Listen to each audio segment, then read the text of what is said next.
Okay Tejas, thank you. నీకు కూడా congratulations, జిఏడిఎస్ select అయినందుకు. సో అంటే మై సెల్ఫ్ రవి. Um, అది బిఫోర్ బైఫర్కేషన్ విశాఖపట్నం జిల్లా, హాఫ్ బైఫర్కేషన్ ఏమో అనకాపల్లి జిల్లా వచ్చింది. మనకి అనకాపల్లి జిల్లా రాజపేట మండలం గ్రామం అది కింద. సో యాక్చువల్గా ఆ, మా నాన్నగారు వాళ్ళు ముగ్గురు అన్నదమ్ములు. సో మా నాన్నగారు నేను పుట్టిన 2 నెలలకే చనిపోయారు అనమాట. సో చనిపోయిన ఉమ్, తర్వాత మా ఊర్లో ఏంటంటే మా సైడ్ విస్తరాకులు కుడతారు. సో ఉమ్, విస్తరాకులు కుట్టి ఆవిడ అలా పెంచుకుంటూ వచ్చారు. సో ఆ ఉమ్, తర్వాత మనకి ఈ సమాజంలో ఒక విడోని ఎలా చూస్తారు అనేది మనం సోషల్ డిస్క్రిమినేషన్, సామాజిక పునరుజ్జీవన ఉద్యమం మనం మోడర్న్ హిస్టరీలో చదువుకున్నాం కూడా. సో అది నాకు బాగా ఉమ్, తెలుసు. సో ఉమ్, సో ఆ విధంగా మేము ఎప్పుడైతే సోషల్ డిస్క్రిమినేషన్ ఎదుర్కొంటున్నామో నాకు ఊహ వచ్చిన తర్వాత, సో ఇదంతా మనం సోషల్ డిస్క్రిమినేషన్ నుంచి తొలగించబడాలంటే ఏం చేయాలి? సమాజంలో గుర్తింపు పొందాలన్నమాట. సో సమాజంలో ఉమ్, గుర్తింపు పొందాలంటే మన దగ్గర డబ్బు లేదు. మనం బిజినెస్లు చేసి డబ్బులు సంపాదించలేం. సో మన దగ్గర ఉన్నది ఒకే ఒక ఆస్తి, చదువు. సో ఈ ఉమ్, చదువును ఉపయోగించుకొని ఎదగాలి, ఎదిగి సమాజంలో మనకంటూ ఒక గౌరవం, గుర్తింపు తెచ్చుకుంటే తద్వారా అమ్మకి పేరు ప్రఖ్యాతలు వస్తాయి, గౌరవం వస్తుంది అనేది నా ఆలోచన. ఫస్ట్ నుంచి అలా ఉండింది అనమాట. సో ఈ ఉమ్, ప్రయాణంలో ఏంటంటే మనకి ఫస్ట్ నేనే నా బ్యాక్గ్రౌండ్ ఏంటంటే ఎస్ఐ సాధించాలనే ఉద్దేశం అనమాట. సో 2023 నోటిఫికేషన్లో ఎస్ఐ రాశాను. బట్ ఆ, ఏంటంటే అది నాకు తక్కువలోనే పోయింది. సో ఈ ప్రయాణంలో ఉమ్, ఎస్ఐ అనే కాదు, ఓ ఒక ట్రైన్ మేనేజర్ అంటే ఇప్పుడు ట్రైన్ మేనేజర్ అంటున్నారు, అప్పుడు గూడ్స్ గార్డ్ అనేవాళ్ళు. అప్పుడు కూడా 0.25 మార్క్స్ తో పోయింది. 2 సచివాలయాలు ఉమ్, కూడా 71, 72 మార్క్స్ వచ్చినప్పుడు దగ్గరలోనే మిస్ అయినాయి అవన్నీ కూడా. ఓకే, కానీ అల్టిమేట్ గోల్ ఏంటంటే ఎస్ఐ ప్రిపరేషన్ లోనే అవన్నీ చేశాను అనమాట.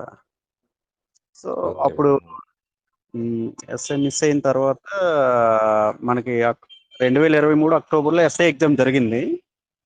ఉమ్, సో మళ్ళీ 2023 డిసెంబర్లోనే 7వ తారీఖున కదా ఈ నోటిఫికేషన్ వచ్చింది, గ్రూప్ 2. ఉమ్, సో అక్కడి నుంచి నా ప్రయాణం గ్రూప్ 2 స్టార్ట్ అయింది అనమాట. ఫస్ట్ నుంచి గ్రూప్ 2 ఏం కాదు తేజస్ ఇది. సో అక్కడి నుంచి ఆ, ఎలా చదవాలి ఏంటి అనేది నాకు తెలియదు అసలు. ఫస్ట్ గ్రూప్స్ మీద నా ఇంట్రెస్టే కాదు, అసలు నాకు ఆలోచన కూడా లేదనమాట.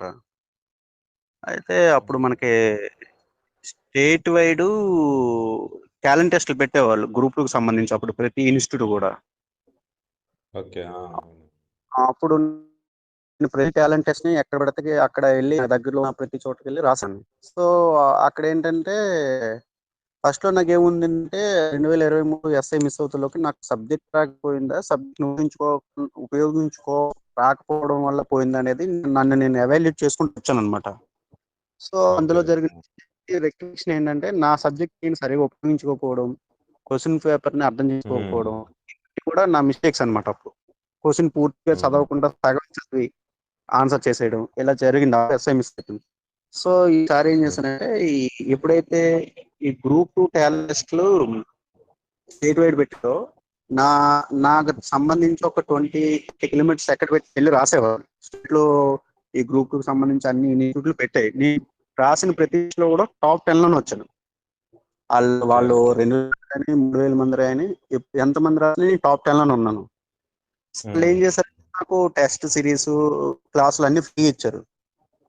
ఓకే. నేను వాటిని కూడా ఉపయోగించుకోలేదు. నా సొంతంగానే మళ్ళీ ఏం చేశానంటే అప్పుడు ఈ అయితే అప్పుడు నాకు రియలైజేషన్ వచ్చింది. నేను ఎస్ఐలో నా సబ్జెక్ట్ ను ఉపయోగించుకోలేకపోయాను. నా దగ్గర సబ్జెక్ట్ ఉమ్, ఉంది, సరిగా యూజ్ చేసుకోలేకపోయానని నాకు అర్థమైంది. ఉమ్, దాని తర్వాత ఏం చేశానంటే ఈ అప్పుడు ఎస్ఐలో చేసిన మిస్టేక్స్ ని రెక్టిఫై చేసుకుంటూ ఈ గ్రూప్ 2కి ఏవైతే అవసరాలు ఉన్నాయో వాటన్నిటిని ఫుల్ఫిల్ చేసుకుంటూ ప్రిపరేషన్ చేశాను అనమాట. ఎలా చేశారే ఉమ్, ఫస్ట్ మనకి ఏదైనా సరే ఎగ్జామ్ సంబంధించి బుక్స్ కదా కావాలి, సిలబస్ మంచి మెటీరియల్ ఇవ్వాలి. ఉమ్, నేను ఇంకా పబ్లికేషన్ మీద డిపెండ్ అయిపోయాను అనమాట. ఎలా ఉమ్, అంటే ఇప్పుడు జో ఈ హిస్టరీకి వచ్చేసి జో నాయుడు సార్, పాలిటీకి వచ్చేసేటప్పటికి కృష్ణారెడ్డి గారిది, ఎకానమీకి వచ్చేటప్పటికి ఐఎస్ రాజు గారి ఇండియన్.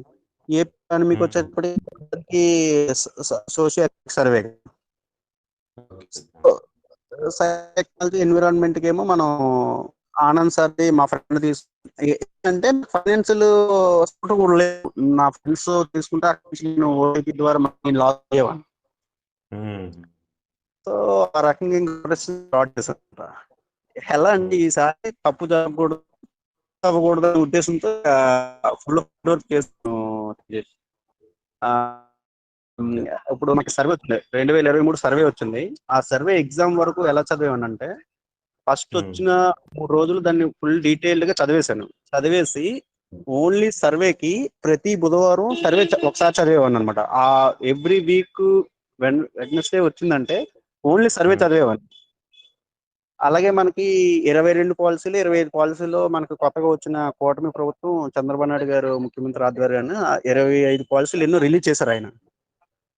అందులో కూడా 25 పాలసీల్లో నేను మాక్సిమం 15 పాలసీలు చదివాను నేను. ఆ 15 పాలసీలు కూడా మనకి ఆ 15 పాలసీల నుంచి ఒక పాలసీ నుంచి బిట్టు కూడా వచ్చింది మనకి ఎంఎస్ఎంఈలో మహిళల శాతం ఎంత ఉంది అనేది.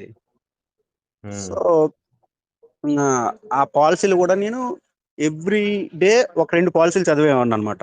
అంటే నేను ఆ రోజు మన ప్రిపరేషన్ డే ముగుస్తుంది అనగానే పడుకునే ముందు 2 పాలసీలు చదివేసేవాడిని. అంటే 15 పాలసీలు నేను చదివానంటే 7 రోజులకి ఒక టర్న్ ఒక 360 డిగ్రీస్ యాంగిల్స్ కవర్ అయిపోద్ది కదా. అంటే 15 పాలసీలు చదివేయచ్చు మనం 7 రోజులకి. రోజుకి 2 పాలసీలు అంటే నెలలో నేను ఎన్నిసార్లు చదువుతాను? మాక్సిమం 3 సార్లు చదువుతా 15 పాలసీలు. పాలసీస్ నాకు బాగా బైహార్ట్ కదా, అండర్స్టాండింగ్ తో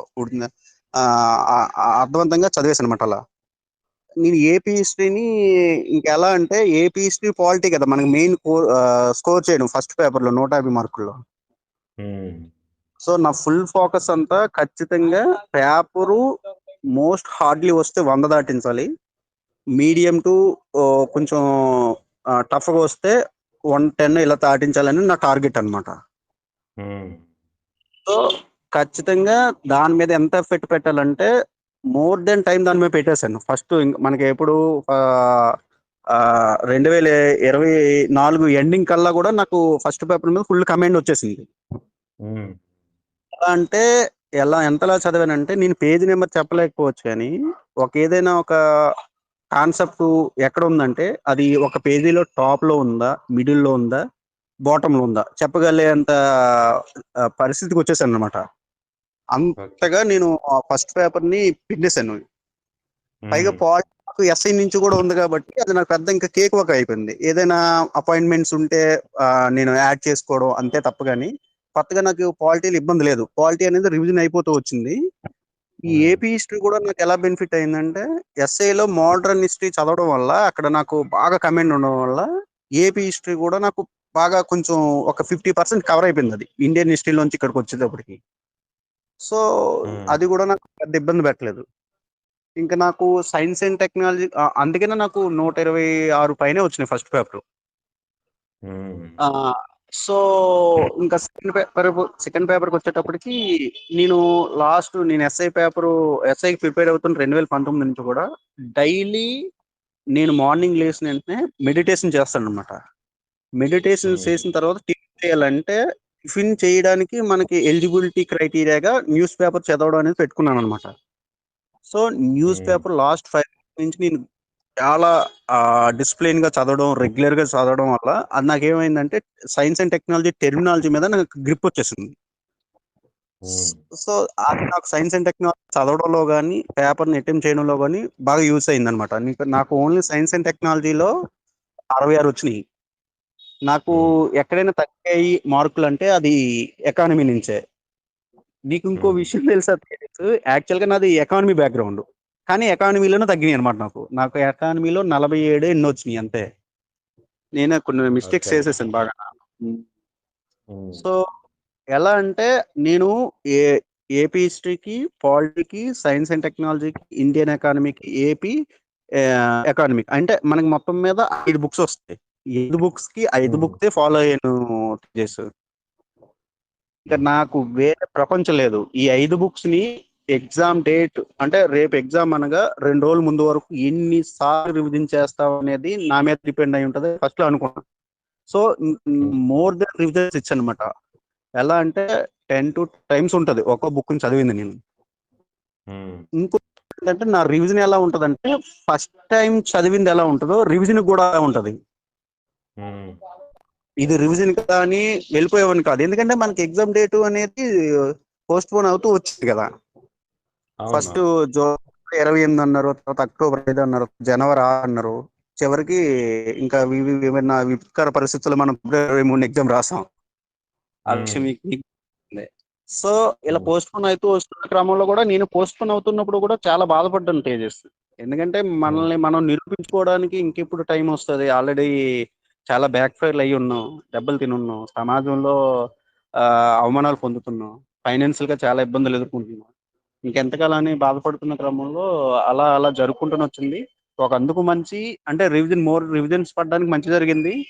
వెనక్కి వెళ్తున్న కొలది మనల్ని మనం నిరూపించుకోలేకపోతున్నా అనే బాధ కూడా వెంటాడింది అనమాట. సో చివరికి ఆ ఎగ్జామ్ జరిగింది. ఎన్నిసార్లు అందుకే నాకు ఎలా ఇన్నిసార్లు రివిజన్ చేయడం వల్ల నాకు ఎంతలా ఉపయోగపడిందంటే, నేను ప్రతి పేపర్ని అరగంటలో చేసేసి అరగంటలో బబ్లింగ్ చేసేసి నాకు 1.5 గంట మిగిలింది. మళ్ళీ ఒకసారి చూసుకుంటూ వచ్చాను అనమాట. అంత ఇది చాలా మంది నమ్మలేరు. నేను నీకు ఫోటోలు మన గ్రూప్ లో కూడా షేర్ చేసినట్టుంది అప్పుడు. నేను టైమింగ్ పేపర్ ఎన్ని గంటలకు స్టార్ట్ చేసి ఎన్ని గంటలకు అయింది ఏంటనేది. సో ఇంతవరకు ఇలా అంటే నేను చాలా స్వీట్ అండ్ షార్ట్ గా చెప్పాను. ఇంకా నువ్వు ఏదైనా అడగాలనుకుంటే అడుగు, దానికి నేను ఆన్సర్ చేస్తాను తేజస్. అందరూ మెయిన్ గా అడిగే క్వశ్చన్ ఒకటే బ్రో, మీరు చదివింది ఎలా గుర్తు పెట్టుకున్నారు? ఓకే, అంటే మోరు ఎక్కువ సార్లు రివిజన్ చేయడం వల్ల మీకు అన్ని గుర్తున్నాయా, లేకుంటే ఏదైనా ట్రిక్ పెట్టుకున్నారా? ఇలాంటివి ఏమన్నా మీరు పాటించినవి ఏమన్నా ఉంటే కొంచెం చెప్పండి. ఓకే తేజస్, ఇప్పుడు మనకి అందరి ప్రాబ్లం ఒకటే, మెమరీ ఎలా గుర్తుంటున్నదనే కదా. ఫస్ట్ మన లక్ష్యం పైన మనకి చాలా దృఢంకల్ప ఉంది, ఆటోమేటిక్ గా దాని మీద మనకి ఇంట్రెస్ట్ వస్తుంది. ఇంట్రెస్ట్ క్యూరియాసిటీ నుంచి చదివే కాన్సెప్ట్ మీద చదివే అండర్స్టాండింగ్ అనేది పెంపొందిస్తుంది అనమాట. మన చదువుతున్నప్పుడు అండర్స్టాండింగ్ చేయగలుగుతాం. ఎప్పుడైతే ఒక అండర్స్టాండింగ్ చేయగలుగుతామో అది మనకి చదివిన మోర్ ఇంపాక్ట్ అనమాట. ఇప్పుడు మన సైకాలజీలో ఒకసారి చదివితే 75% 2 days లో పోద్దంట. సో మనకి అండర్స్టాండింగ్ తో చదువుకుంటే అది చాలా చాలా చాలా రోజులు ఉంటుంది. నేను చిన్న ఎగ్జాంపుల్ చెప్తాను. అది ఇప్పుడు మనకి ఇండియా ఉంది, ఇండియాలో ఇండియా చదువుకున్న 7 ఉన్నాయి. సో దానికి కోడ్లు చెప్తారు. అలా కాకుండా ఇండియా మ్యాప్ చూసి ఇండియా మ్యాప్ ఈశాన్య రాష్ట్రాలతో సరిహద్దు దేశం మయన్మార్, బంగ్లాదేశ్ ఉంది. ఇలా మ్యాప్ వల్ల పెరుగుతుంది కదా.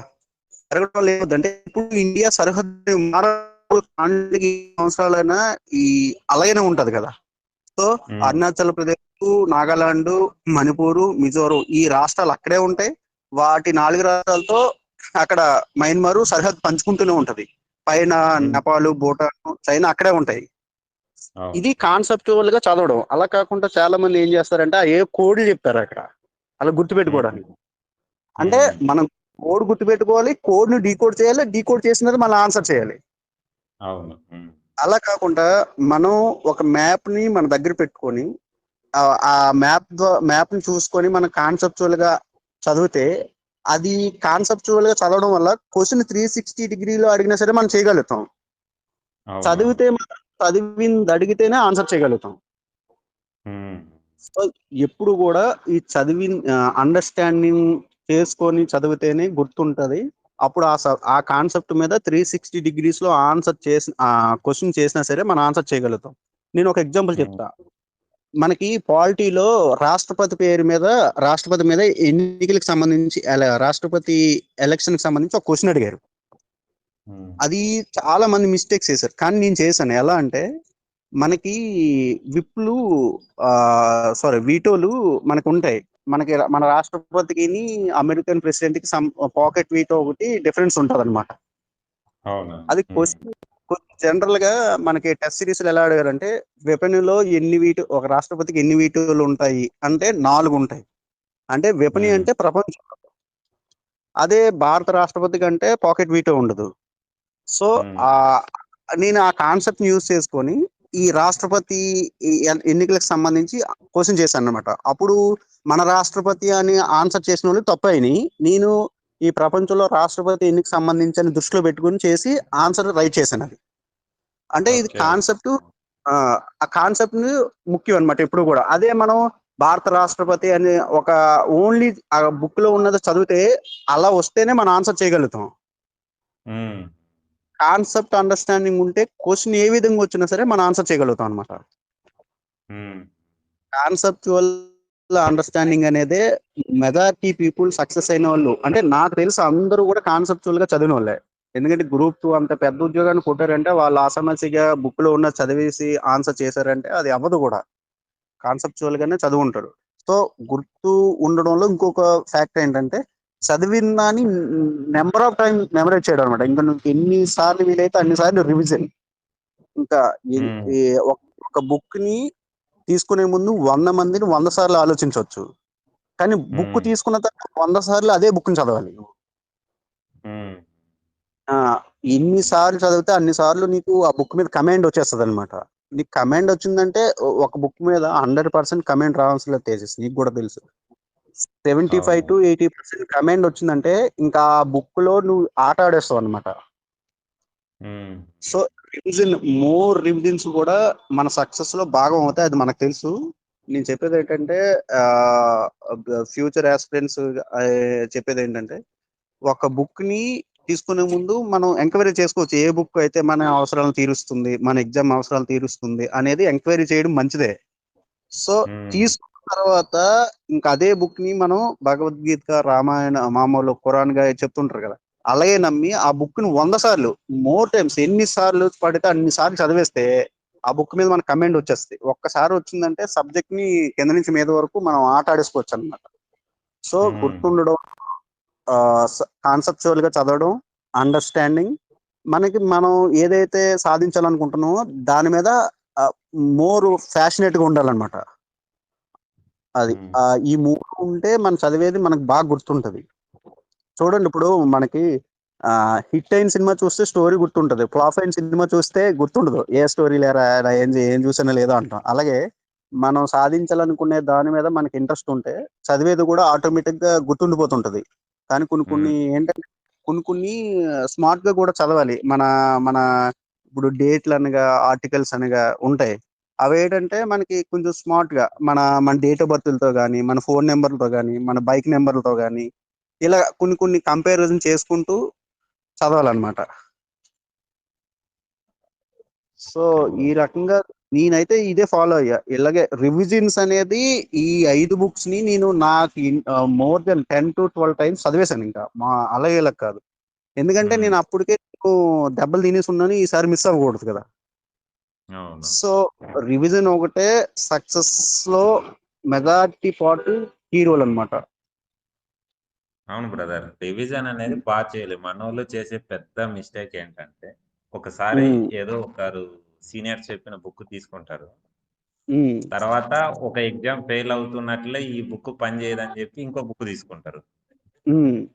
ఇలా చేయడం వల్ల అది ఏమవుతుంది అంటే ఫెయిల్యూర్ కి అదే కారణం అవుతుంది.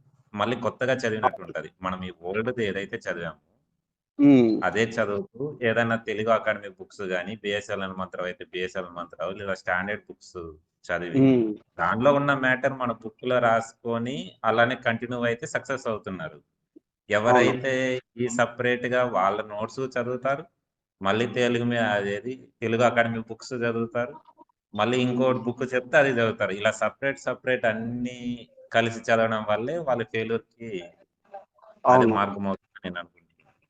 లేదు లేదు, అది మనకన్నా ముందు సక్సెస్ అయిన వాళ్ళు చెప్పారు. మనకన్నా సూపర్ సీనియర్లు కూడా ఎవరు చెప్పినా రివిజన్ ఒకటే చెప్తారు తేజస్.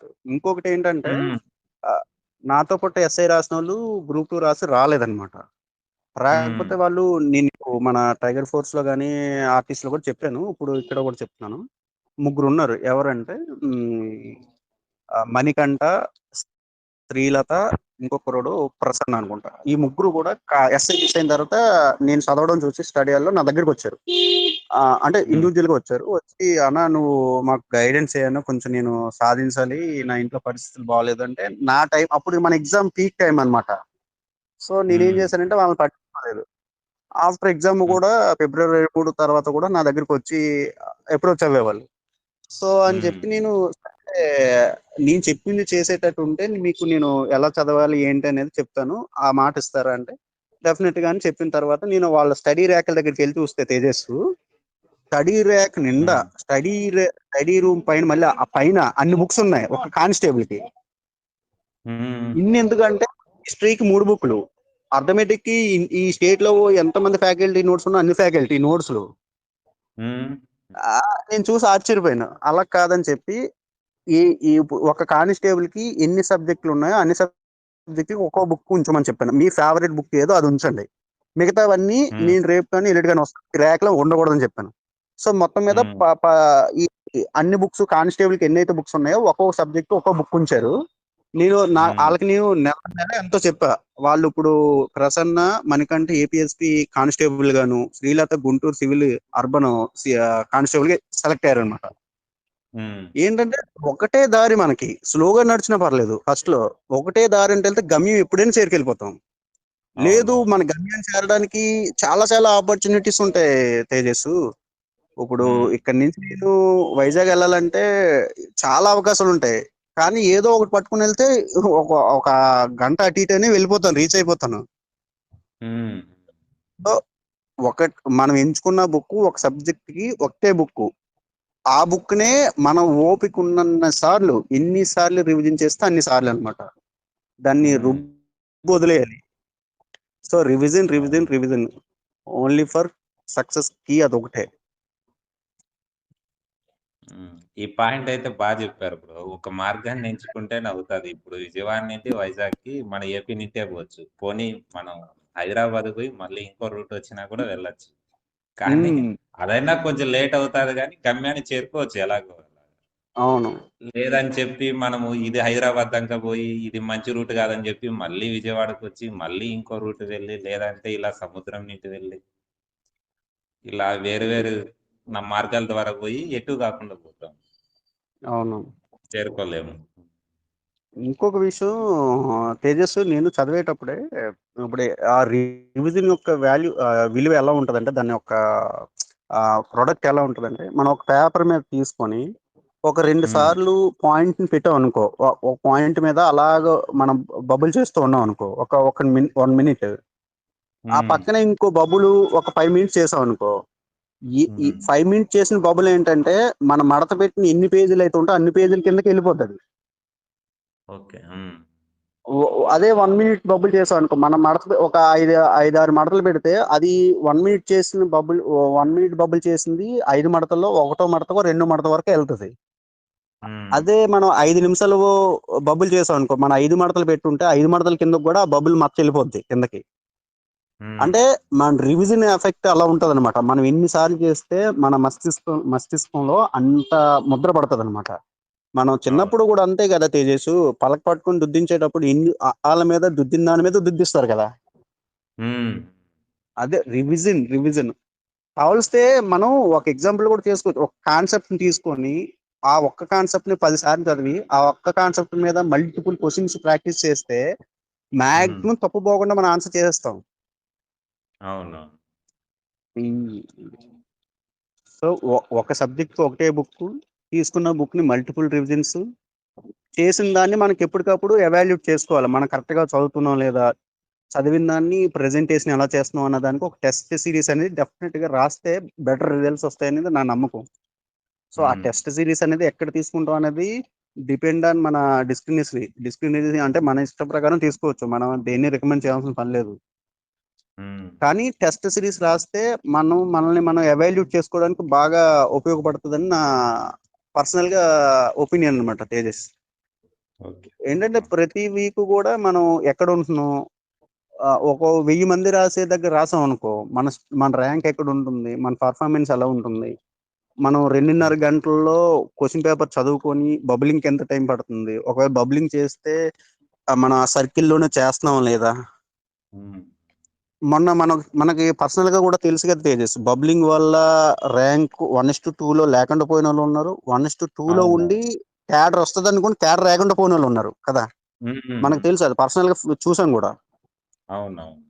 సో ఖచ్చితంగా ఆన్లైన్ లో కాకుండా ఆఫ్లైన్ లో చేస్తే ఈ బెనిఫిట్ ఏంటంటే ఎగ్జామ్ మేనేజ్మెంట్ కూడా మనకి తెలుస్తుంది. చివరిగా ఏంటంటే తేజస్, ఎంత చదివినా ఏం చేసినా ఆ ముందు ఎగ్జామ్ ముందు 1 or 2 days ఉంటాయి చూడు, దాన్ని ఎగ్జామ్ మేనేజ్మెంట్ అని పిలుస్తారు. నేను ఎస్ఐ అవును. అప్పుడు కూడా ఎగ్జామ్ మేనేజ్మెంట్ చేయలేకపోయాయి, ఎందుకంటే ప్రాపర్ స్లీప్ లేకపోయింది. తర్వాత నాకు అప్పుడు సరిగా ఆరోగ్యం కొంచెం బాగోపోయింది. మన ఆరోగ్యం కూడా మన ప్రిపరేషన్ లో వన్ ఆఫ్ ది పార్ట్. మన స్లీపింగ్, మన ఎవరితో ఉంటున్నాము, అంటే మన ఫ్రెండ్స్ కూడా మనతో చదివే వాళ్ళు, సాధించాలనే ఒక ఎయిమ్ ఉన్న వాళ్ళతో ఉంటే మన ప్రయాణం ఇంకొంచెం ఈజీగా అయిపోద్ది. వాళ్ళు ఒక 10 మాటలు మాట్లాడారనుకో, 5-6 మాటలు సబ్జెక్ట్ గురించి మాట్లాడతారు, అప్పుడు మనకు కూడా ఉత్సాహం వస్తుంది, మన ప్రయాణం కూడా ఈజీ అయిపోద్ది. అవును. సో మన ప్రిపరేషన్ లో భాగంగా మన స్నేహితులు కూడా అటువంటి వాళ్ళు ఉంటే ఇంకొంచెం బాగా ఉంటది అనమాట. ఇప్పుడు ఒక కాన్సెప్ట్ ని మనం ఒక రకంగా ఆలోచిస్తే, మన ఫ్రెండ్ ఇంకొక రకంగా ఆలోచిస్తాడు. మనం ఆలోచించింది ఇంకొంచెం కష్టంగా ఉన్నప్పుడు వాడు ఆలోచించింది ఈజీగా ఉంటది. సో మన స్నేహితులు కూడా ప్రిపరేషన్ లో భాగంగా ఉన్న వాళ్ళతో స్నేహం చేస్తే అది బెటర్ అన్నమాట. సో ఎగ్జామ్ ముందు రోజు కూడా మనం ప్రాపర్ స్లీప్ ఉండాలి, మంచి ఆహారం తీసుకుని ఎగ్జామ్కి వెళ్తే ఆ ఎగ్జామ్ ముందు 2 రోజుల ముందు మనం ఈ ప్రపంచంతో డిస్కనెక్ట్ అయిపోవాలన్నమాట. అవును బ్రదర్. సో మంచి హెల్తీ ఫుడ్ తీసుకోవాలి. నేనేదో ఆ ప్రయోగాలు చేసి నేను కూడా లాస్ట్ 3 days ఇబ్బంది పడ్డాను. లేదు, నేను ఎస్ఐలో చేసిన మిస్టేక్ ఏది కూడా చేయలేదు తేజస్. అందుకే నాకు బెటర్ రిజల్ట్స్ వచ్చినాయి. ఎందుకంటే నేను లాస్ట్ 15 days నుంచి మళ్ళీ నా డే టైం టేబుల్ మార్చుకుంటూ వచ్చానమాట. అప్పుడు వరకు ఎలా అంటే మార్నింగ్ 5కి వెళ్తే స్టడీ అయ్యి నైట్ 11కి వచ్చేవాడిని. సో ఆ 15 days ముందు నుంచి ఏం చేశానంటే నైట్ 9కి వచ్చేవాడిని, ఎందుకంటే అలవాటు చేయాలి కదా. అప్పుడు లాస్ట్ ఫ్యూ ఇయర్స్ నుంచి 11, 1 గంటకి 12:30కి పడుకునేవాడిని. అప్పటికప్పుడు 10 గంటలకి 9 గంటలకు పడుకోవాలంటే అవ్వదు కదా. అందుకని ఏం చేశాను, లాస్ట్ 15 days నుంచి నేను 9:30కి ఇలా వచ్చేసాను రూమ్కి, పడుకునేవాడిని. నిద్ర రాకపోయినా అలవాటు చేసేవాడిని. అదేమైందంటే చివరికి వచ్చేటప్పటికి ఎగ్జామ్ ముందు రోజుకి నాకు 9:30కి 10కి నిద్ర వచ్చేసేది ఇంకా. సో ఏంటంటే మనకి అప్పుడు ఎగ్జామ్ దగ్గర పడుతున్న కొలది ప్రాపర్ స్లీప్ ఉండాలి, రోజుకి 8 hours నిద్ర పడిపోవాలి. ఆ నిద్ర అనేది మనకి ప్రిపరేషన్ లో భాగమే. ఎంత బాగా పడుకుంటే అంత బాగా మన బ్రెయిన్ అనేది చాలా స్మార్ట్ గా ఆలోచిస్తుంది, చాలా ఫాస్ట్ గా ఆలోచిస్తుంది అనమాట. సో మనకి మన బ్రెయిన్ బాగా పనిచేయాలంటే నిద్ర, సాఫ్ట్ ఫుడ్, ఈ 2 ఉంటే మన బ్రెయిన్ చాలా చాలా స్మార్ట్ గా ఫాస్ట్ గా కూడా ఆలోచిస్తుంది అనేది నేను ఈ నా ప్రిపరేషన్ జర్నీలో తెలుసుకున్న విషయాలు అనమాట ఇవన్నీ. ఇంకొక విషయం ఏంటంటే బ్రదర్, మనం ఈ ప్రిపరేషన్ జర్నీలో మనం నెగిటివ్ మైండ్ సెట్ తో ఉన్న వాళ్ళతో కానీ, ఈ సమాజంలో తగాదాలు పెట్టుకునే వాళ్ళతో కానీ, తగాదాలు జరిగే దగ్గర కానీ మనం పోకూడదు అనమాట. మన మైండ్ ఏంటంటే చాలా డెలికేట్ గా ఉంటది. అది ఏదైనా సరే మన ప్రిపరేషన్ మీద ఎఫెక్ట్ చూపిస్తుంది అది. అవును. సో దేని మీద ప్రేమ పెంచుకోకూడదు, దేని మీద ద్వేషం పెంచుకోకూడదు అనమాట, 2 ప్రమాదమే. సో మనం చాలా న్యూట్రల్ గా ఉండిపోతే అది మనకి మంచి రిజల్ట్స్ ఇస్తుందని కూడా నేను గమనించాను అనమాట. ఇంకొక విషయం ఏంటంటే ఇప్పుడు రాబోయే ఆస్పిరెంట్స్ కూడా సోషల్ మీడియాలో చాలా చాలా మాఫియా ఉంది. మనం వాటన్నిటికి కూడా దూరంగా ఉండి మన ప్రయాణం మీద మాత్రమే ఫోకస్ చేయాలి. ఎలా అంటే ఇప్పుడు యూట్యూబ్ లో ఒక 2-3 ఇన్ఫర్మేషన్ ఇచ్చే ఛానల్ ని సబ్స్క్రిప్షన్ తీసుకోవడం చాలు, అంతకుమించి అవసరం లేదు.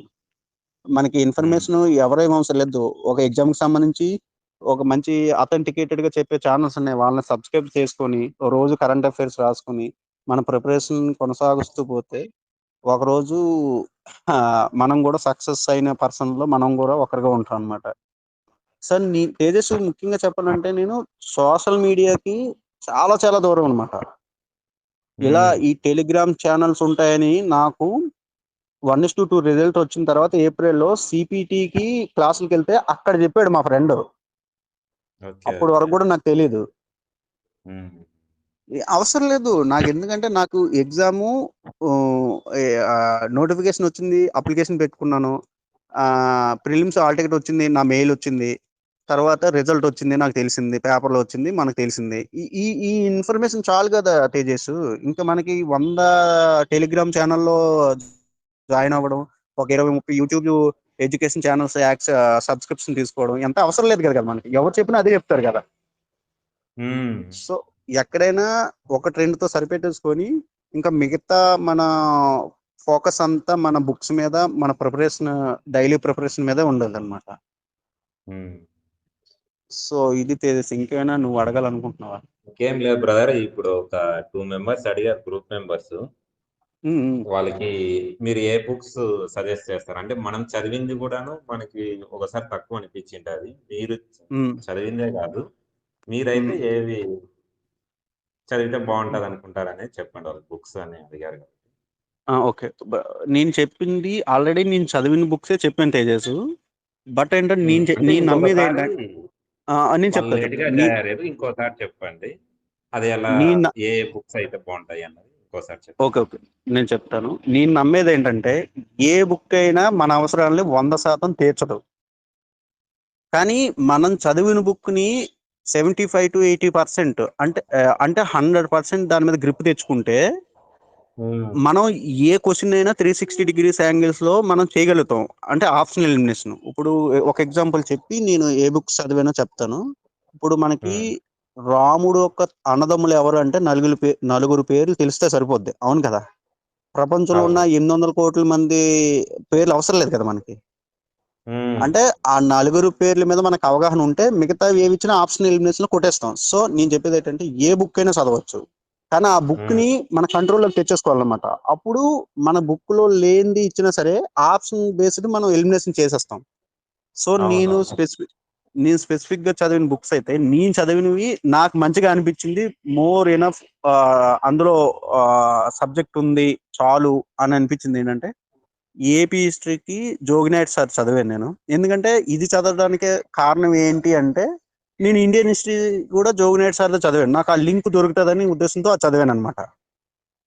సో రెఫరెన్స్ గా బిఎస్ఎన్ఎల్ హనుమంతరావు గారిది తీసుకున్నాను, రెఫరెన్స్ గా తీసుకోలేదని లేదు, కానీ మరీ గ్రాంధికం అయిపోయింది. కానీ నాకు ఏంటంటే నాకు ఎక్స్ట్రా బుక్ రాకూడదు, నాకు సబ్జెక్ట్ ఒకటే బుక్ ఉండాలన్నది నా ఫిలాసఫీ. సో అందువల్ల నేను అదేం చేశానంటే చూశాను, మెజారిటీ ఈక్వల్ గా ఉంటుంది. 1% కోసం మళ్ళీ ఇంకొక బుక్ తెచ్చుకొని దాన్ని నేను చదవడానికి ఒక 1 month ఎక్స్ట్రా తీసుకోవడం అనేది మూర్ఖత్వం అనిపించుకుంటది. అందుకని దాన్ని పక్కన పెట్టేశాను, కొన్నాను కానీ. So Joginath sir book AP హిస్టరీకి కృష్ణారెడ్డి గారిది ఉంటది కదా మనకి, ఎస్వి కృష్ణారెడ్డి అంటాను, సారీ, ఆ కృష్ణారెడ్డి గారిది పాలిటిక్ తీసుకున్నాను అనమాట. కాకపోతే నేను అప్డేట్ చేసుకుంటూ వచ్చాను అపాయింట్మెంట్స్ జరిగినప్పుడు అలానే. ఇంకా ఇండియన్ ఎకానమీకి ఐఎస్ఎన్ రాజు గారిది చాలా సింపుల్ లాంగ్వేజ్ వాడతారనమాట. నీకు తేజస్ చెప్పాలంటే 2016-19 ఏపీ అకాడమీ నుంచి 22 బిట్లు అడిగితే విత్ ఆప్షన్స్ తో సహా ఆయన చెప్పిన ఎగ్జాంపుల్స్ తో సహా అందులోంచి వచ్చినాయి. అంటే అంత సింపుల్ లాంగ్వేజ్ వాడతారు ఆయన అర్థమయ్యేలాగా. సో నాకు ఐఎస్ఎన్ రాజు గారిది ఇండియన్ ఎకానమీకి తీసుకున్నాను. ఏపీ ఎకానమీకి ఇంకా ఏపీ పాలసీస్ అవ్వచ్చు, మామూలు వైట్ పేపర్స్ అవ్వచ్చు, ఏపీలో జరుగుతున్న రోజువారీ కార్యక్రమాలు అవ్వచ్చు, మనం అప్డేట్ చేసుకుంటూ వస్తే సరిపోద్ది. సర్వే మెయిన్లీ సర్వే అనేది ఇంకా అన్నిటినీ మనకి ఫుల్ఫిల్ చేసేస్తుంది. ఇంకా సైన్స్ అండ్ టెక్నాలజీకి ఏమో ఎంపీడీఓ గారు congratulation. Thank you Shekhar, thank you. So ఏంటంటే మనకి సైన్స్ అండ్ టెక్నాలజీకి వచ్చి బేసిక్ మనకి అవగాహన ఉండాలి కాబట్టి నాకు ఏంటంటే ఈ సైన్స్ మీద, ఈ ఎన్విరాన్మెంట్ మీద, సైన్స్ మీద ఫస్ట్ నుంచి ఎస్ఐ చదవడం వల్ల నాకు పెద్దగా ఇబ్బంది కలగలేదు. కాకపోతే డైలీ అప్డేట్స్ నేను పిఐబికి వెళ్ళడం, లేకపోతే ఇస్రోకి వెళ్ళడం, ఈ సైట్స్ కి డిఫరెంట్ మెయిన్ సైట్స్ వెళ్ళి తెచ్చుకోవడానికి ఇన్ఫర్మేషన్ ఏమవుద్దంటే టైం టేకెన్ అవ్వద్దని ఉద్దేశంతో నేను మన ఆనంద్ సార్ అకాడమీ మీద ఆయన డైలీ పీడిఎఫ్ ఇచ్చేసేవాళ్ళు. ఆ పీడిఎఫ్ ని కొంచెం ఎక్స్ప్లెయిన్ చేసేవాళ్ళు అనమాట. నేను అవన్నీ డైలీ పీడిఎఫ్ తీసేసుకునేవాడిని, అవన్నీ మంత్లీ బుక్ చేసేసేవాడిని.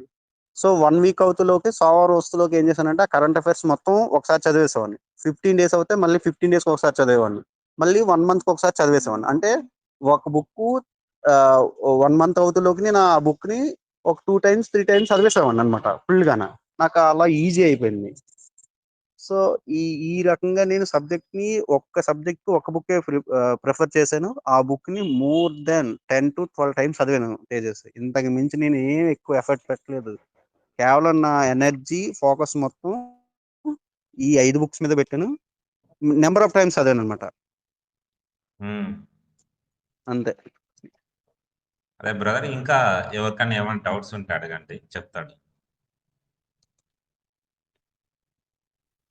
అన్న నేను లేట్గా జాయిన్ Message అయినా అన్న. ఏపీ హిస్టరీకి ఏది చెప్పారన్న? శేఖర్ ఏపీ హిస్టరీకి మన జోగినాయుడు సార్ది చదివాను శేఖర్. ఎందుకు చదివానంటే నేను ఎస్ఐకి కదా ప్రిపేర్ అయ్యాను ఫస్ట్. సో నాకు అక్కడ ఇండియన్ హిస్టరీ కూడా జోగినాయుడు సార్ చదివాను. మనకి ఇక్కడ లింక్ కూడా మోడర్న్ హిస్టరీ ఇక్కడ లింక్ కొంచెం దొరుకుతుంది కదా, అందుకని అవును. ఆయన బుక్కే ఇక్కడ తీసుకున్నాను. ఆ తర్వాత అప్డేటెడ్ బుక్ కూడా వచ్చింది. అప్డేట్ బుక్ లో చాలా అప్డేట్ చేశారు ఆయన. కానీ నేను ఆ పాత బుక్ ని కంటిన్యూ చేసుకుంటూ వచ్చాను అనమాట. ఎందుకంటే నాకు అప్పటికే ఆ బుక్ మీద చాలా కమెంట్ వచ్చేసింది అనమాట. అది అదొకటేనా అంటే వేరేదేం ప్రాక్టీస్ ప్రిఫర్ చేయండి చేయలేదా? Sir. Okay. Bro. Sir practice కి ఏ ఏ యాప్ లో ప్రాక్టీస్ చేశారండి? ఎగ్జామ్స్ ప్రాక్టీస్ సబ్జెక్ట్ వైజ్ నేను చెప్తారా? లేదు సబ్జెక్ట్ వైజ్ కాదు బ్రదర్. మనకి తేజస్ పేరు చెప్పొచ్చా, పర్వాలేదా? తేజస్ దాంట్లో ఏముంది నేను శామ్ ఇన్స్టిట్యూట్ టెస్ట్ సిరీస్ రాశాను బ్రదర్. వాళ్ళు 84 టెస్టులు పెట్టారు. సో నాకేంటంటే ఆ టెస్ట్ సిరీస్ చాలా చాలా ఉపయోగపడింది. ఎలా అంటే నాకు టైం మేనేజ్మెంట్ ఎలా చేయాలి, బబ్లింగ్ చేసేటప్పుడు మనం విత్ ఇన్ ద సర్కిల్ ఎలా చేయాలి. వాళ్ళు ఏంటంటే ఆ ఎగ్జామ్ పేపర్లో ఫాంట్ సైజు కూడా మనకి ఎగ్జామ్ పేపర్లో వచ్చే ఫాంట్ సైజుని యూజ్ చేస్తారు. మనకి ఓఎంఆర్ సీటు కూడా ఎగ్జాక్ట్గా మనకి ఏపీపీఎస్సి వారు ఇచ్చే ఓఎంఆర్ సీట్ లాగా ఇస్తారు. సో సర్కిల్ కూడా ఏపీపీఎస్సి వారు ఎంతైతే సర్కిల్ ఇస్తారో అంత ఇచ్చేవాళ్ళు అనమాట. సో బబ్లింగ్కి ఎంత పడుతుంది, ఒకవేళ మనం బబ్లింగ్ ఎలా తప్పు చేస్తున్నామా అని ఎవాల్యూట్ చేయడానికి కూడా నాకు ఉపయోగపడింది. సో నిజం చెప్పాలంటే ఒక 70 to 75% first paper Sam institute test పేపర్లు ఏవైతే రాసామో అందులోంచి క్వశ్చన్స్ రిపీట్ అయినాయి. ఇది నేను చెప్పగలను, నాకు బాగా అవగాహన ఉంది కూడా. సో నాకు ఆ టెస్ట్ సిరీస్ వాళ్ళు ఏంటంటే ఒక టైం పంక్చువాలిటీ ఉంటుంది. వాళ్ళు ఒకసారి స్టార్ట్ చేశారంటే ఎగ్జామ్ అయ్యే వరకు కూడా వాళ్ళ కంటిన్యూటీ ఉంటుంది. మనకు అప్పుడు ఏంటంటే ఏదైనా కొత్త కొత్త పాయింట్లు వచ్చినా ఇండియాలో ఆ ఎగ్జామ్కి సంబంధించి ఏ క్వశ్చన్ మోడల్ వచ్చినా సరే వాళ్ళు మన క్వశ్చన్ పేపర్లో డంప్ చేసేస్తారన్నమాట. దీనివల్ల ఏమైందంటే మన అవసరాలని వాళ్ళు ఫుల్ఫిల్ చేస్తారు. మనం వెళ్ళి వేరే స్టేట్లో గ్రూప్ ఎగ్జామ్ పేపర్ జరిగిందంటే ఆ మోడల్ ఎలా అడుగుతున్నాడు, లేకపోతే ఇంకో మనకి అప్పుడు మన ఎగ్జామ్ ముందే మధ్యప్రదేశ్ ఒక దగ్గర జరిగింది, కర్ణాటకలో ఒక దగ్గర జరిగింది అనమాట.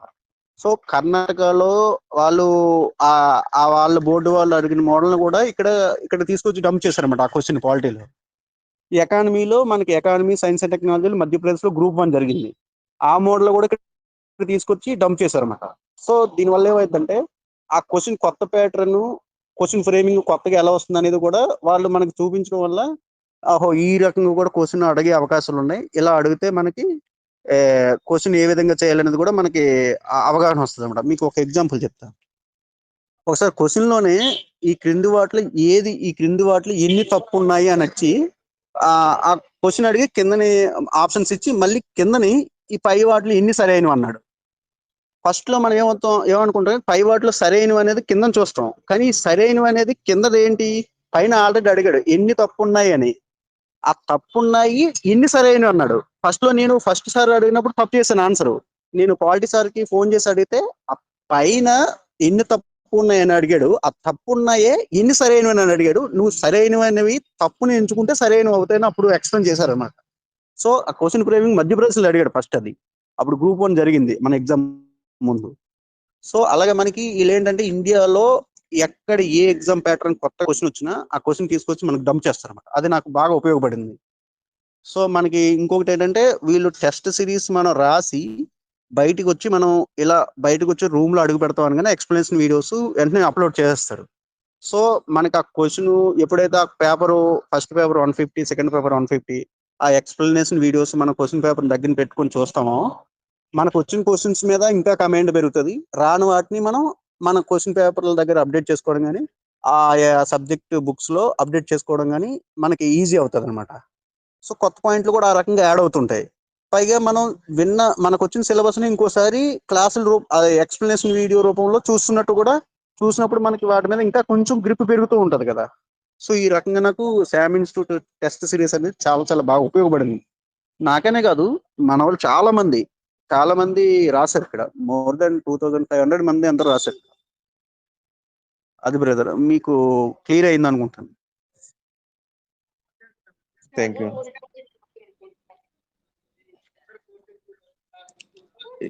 నాకు 203 దగ్గర ఆగిపోయింది సార్. ఈడబ్ల్యూఎస్ క్యాండిడేట్ ని సబ్జెక్ట్ ఇంకొక 3 మార్కులు 4 మార్కులు పెంచుంటే నేను 1:1 లో ఉండేవాడిని. ఆ సిల్లీ మిస్టేక్స్ పోతున్నాయి, అవి కొంచెం ఎలా ఓవర్కమ్ చేయగలుగుతారు నేను చెప్పగలుగుతారా? సిల్లీ మిస్టేక్స్ మీన్స్ ఎలా బ్రదర్? అంటే బబ్లింగ్ చేయడం వల్ల, లేకపోతే ఆన్సర్ ని మనం కరెక్ట్ ఆన్సర్ పికప్ చేయడం వల్ల? ఆన్సర్ ఫైండ్ అవుట్ చేయలేకపోవడం వల్ల అయిపోయింది sir. So maximum answer find out చేయలేకపోవడం వల్లనా సరే, 1 లేదా 2 ఆప్షన్స్ మధ్య నలిగిపోతున్నాం అంటే మనకు రివిజన్స్ పడలేదనే అర్థం బ్రదర్. ఇది క్లియర్లీ ఇండికేషన్ ఏంటంటే, మనకి అదా ఇదా అని వచ్చినప్పుడు కానీ 4 ఆప్షన్లో ఒక ఆన్సర్ మనకి స్ట్రైక్ అవ్వట్లేదంటే రివిజన్ పడట్లేదని. మీరు రివిజన్ ఒక కాన్సెప్ట్, మీరు ఒక పని చేయండి, ఒక కాన్సెప్ట్ ని ఏదో పిక్ చేయండి. రాబోయే కొన్ని రోజుల్లో అనుకోవచ్చు, రేపు ఎప్పుడైనా సరే ఒక కాన్సెప్ట్ ని పిక్ చేసి, ఆ కాన్సెప్ట్ ని ఇప్పుడు ఫర్ సపోజ్ కి పార్లమెంటరీ వ్యవస్థ తీసుకోండి. అది పెద్ద లెసన్ మా క్వాలిటీలో, ఫండమెంటల్ రైట్స్ తర్వాత. పార్లమెంటరీ వ్యవస్థ తీసుకొని ఒక 5 టైమ్స్ చదవండి 2 days. 5 టైమ్స్ చదివి ఒక మల్టిపుల్ క్వశ్చన్స్ పార్లమెంటరీ వ్యవస్థ మీద మనకి ఎలా అంటే, మీరు ఒక ఫోటో తీసుకొని జెమినీ ఏఐలో వేసేస్తే మనకి క్వశ్చన్ లెవెల్ కూడా అడుగుతుంది. మీకు ఈజీ టు టఫా మోడరేటా అని అడుగుతుంది. అది మనం ఆ టఫ్ లెవెల్ అని ఇచ్చేసి మన క్వశ్చన్ ఫ్రేమ్ చేయమన్నాం అనుకోండి, అది చేస్తుంది. మీరు ఆన్సర్ ఖచ్చితంగా చేయగలుగుతారు. ఎందుకంటే మీరు ఒకే కాన్సెప్ట్ ని మోర్ దెన్ రివిజన్స్ ఇస్తున్నారు. అప్పుడు మీకు దాని మీద కమాండ్ వస్తుంది అనమాట. కమాండ్ వచ్చినప్పుడు ఈజీగా చేయగలుగుతారు. మనకి ఆన్సర్ కరెక్ట్ గా పిక్ చేయలేకపోయినా ఒక 2 ఆప్షన్స్ మధ్య మనం నలిగిపోతున్నాం అంటే క్లియర్ ఇండికేషన్ ఏంటంటే మనకు రివిజన్ పడలేదు అంతే. చూడండి, నేను చిన్న ఎగ్జాంపుల్ చెప్పగలను. మనం ఏదైనా ఇప్పుడు ఒకసారి వెళ్ళాం, రెండోసారి వెళ్ళినప్పుడు ఈ ఆఫీస్ ఇక్కడ అక్కడ అనేది చిన్న కన్ఫ్యూజ్ అవుతాం. ఎందుకంటే మనం రెండోసారి వెళ్ళాం అక్కడికి. అదే 3-4 సార్లు వెళ్ళాం అనుకోండి, క్లియర్గా వెళ్ళిపోతాం అనమాట అదే అడ్రస్ కి. ఎవరిని అడగవసరం లేదు ఇంక మనం, ఎందుకంటే ఆల్రెడీ అక్కడికి 3-4 సార్లు వచ్చాం అనమాట. సో మీరు అంతవరకు వచ్చారంటే మీ దగ్గర చాలా చాలా స్టఫ్ ఉందండి అంతే. తర్వాత ఆ రోజు కొంచెం మీకు అనుకూలించకపోవచ్చు జరిగిన పరిణామాల దృష్ట్యా. ఖచ్చితంగా నేను అనుకోడు ఈసారి మీ విజయాన్ని ఎవరు అడ్డుకోరు. ఖచ్చితంగా భవిష్యత్తులో మీరు మంచి పోస్ట్ని సాధించాలని మనస్ఫూర్తిగా కోరుకుంటున్నాను. మీకు నేను చెప్పింది అర్థమైందని అనుకుంటున్నాను. అర్థం అవుతే మళ్ళీ చెప్పడానికి ట్రై చేస్తాను. Thank you so much sir, me motivation.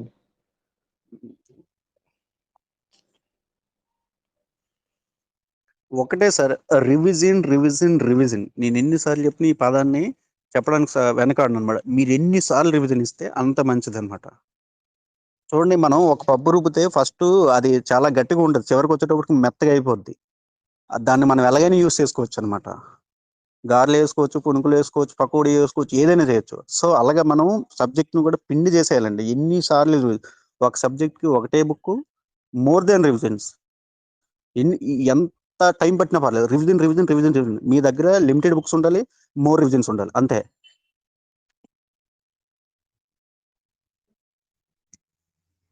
Tejas, ఇంకేమైనా ఉన్నాయా?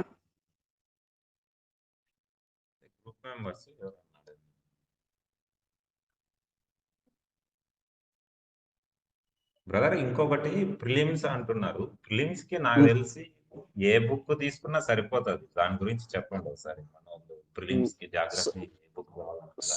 సో నేను ప్రిలిమ్స్ గురించి కూడా మాట్లాడతాను. యాక్చువల్గా నాది అప్పటికే ఎస్ఐ పోయి ఉండడం వల్ల నేనేం చేశానంటే, మళ్ళీ విసుగు తెప్పిస్తాను అనుకోవద్దు. అంటే నాకు జరిగింది చెప్పాలి కదా. మనకి సబ్జెక్ట్ వస్తే ఎంత కాన్ఫిడెంట్గా ఉంటాం అనేది నేను చెప్పడానికి ఉదాహరణ అనమాట. అప్పటికే నేను ఎస్ఐకి బుక్స్ చాలాసార్లు రివిజన్ చేసి ఉండడం వల్ల ఇక్కడ ఎస్ఐ మిస్ అయింది. ఈసారి ఏంటంటే మనకి ఫిబ్రవరిలో 25న ఎప్పుడో జరిగింది గ్రూప్ 2 ప్రిలిమ్స్. ఈసారి నేను చదవకుండా వెళ్ళి రాయాలని నిర్ణయించుకొని గ్రూప్ 2 ప్రిలిమ్స్ చదవకుండా వెళ్ళి రాసా. 71 మార్క్స్ వచ్చాయి. అక్కడ కూడా రివిజన్స్ అంతకుముందు చేసి ఉండడం వల్ల నాకు ఈజీ అయిపోయింది, కేక్ వర్క్ అయిపోయింది అనమాట. సో ఆ ప్రిలిమ్స్ పెద్ద ఇబ్బంది ఏం కాదు బ్రదర్. మీరు ఏం చేయాలంటే ఇప్పుడు ఫస్ట్ పేపర్ ని చదువుకుంటూ పోతూ ప్యారలల్ గా ప్రిలిమ్స్ కి రోజుకు ఒక 2 సబ్జెక్టులు, జోగ్రఫీ, హిస్టరీ. మోడర్న్ హిస్టరీ ఒకటే ఉంటది మనకి. జోగ్రఫీకి జోగినైట్ సార్, ఇది మన రమణమూర్తి గారిది ఎవరో ఆ జగన్నాథ్ గారిది ఎవరిదో ఉంటది. చాలా బాగుంటాయి బుక్స్ అవి 2 కూడా. మనకి కాన్సెప్చువల్ గా ఉంటాయి అవి. సో అలాగా ఫస్ట్ పేపర్ ని మనం ఎలా అంటే పేపర్ ఏ కండిషన్ వచ్చినా, వర్స్ట్ కండిషన్ వచ్చినా 100 దాటించాలనే ఉద్దేశంతో ఉండాలి. అలా దాటించాలి అంటే ఖచ్చితంగా ఫస్ట్ పేపర్ ని మనం ఇప్పటి నుంచే చదువుకుంటూ పోవాలి. ఎందుకంటే మనకి సైమెంటేనియస్ గా ఫస్ట్ మెయిన్స్ చదువుతున్నాం, ప్రిలిమ్స్ చదువుతాం అనమాట. సో రోజు కరెంట్ అఫైర్స్ అప్డేట్ చేసుకోవడం, అర్థమెటిక్ రీజనింగ్ ప్రాక్టీస్ చేయడం, అదే పెద్ద ఇబ్బంది ఏం కాదు. 1 or 2 hours arithmetic reasoning practice చేస్తే సరిపోద్ది. పెద్దగా ఇబ్బంది ఏం పెట్టడు కూడా. సో ప్రిలిమ్స్ కి వచ్చేటప్పటికి మనకి సొసైటీ ఉంటది కాబట్టి సొసైటీలో 60% పాలిటీయే ఉంటది. ఉన్న 40% ఏంటంటే నిర్వచనాలు, ఆ వివాహ వ్యవస్థ, వర్ణాంతర వ్యవస్థ, వీటి గురించి అడుగుతుంటారు, అంతే కదా.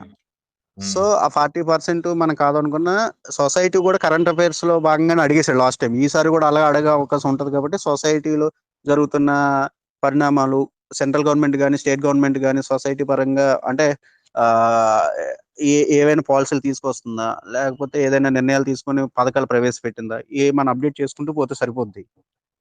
సో కరెంట్ అఫైర్స్, సొసైటీ 2 కలిపి ఉన్నాయి కాబట్టి 60 మార్క్స్ ఆ రకంగానే మనకు కవర్ అవుతాయి. ఇంకా జోగ్రఫీని, ఏపీ మోడర్న్ హిస్టరీ కూడా మనకు ఆటోమేటిక్ గా ఫస్ట్ నుంచి చదువుతూ ఉంటాం కాబట్టి అది కూడా కొత్తగా అనిపించదు ఇప్పుడు ప్రిపేర్ అయ్యే వాళ్ళకి. ఇప్పుడు సైమెంటేనియస్ గా ఫస్ట్ పేపర్ ని ప్రిలిమ్స్ ని చదువుకుంటూ వెళ్ళిపోతే బ్యాలెన్స్ అవుతుంది అనమాట. అప్పటికప్పుడు నోటిఫికేషన్ వచ్చినా సరే, అయ్యో ప్రిలిమ్స్ అనేదే కదా, మనం ముందు ఎంటర్ అవడానికి ఎంట్రీ గేట్ పాస్ అనేది ప్రిలిమ్సే కదా.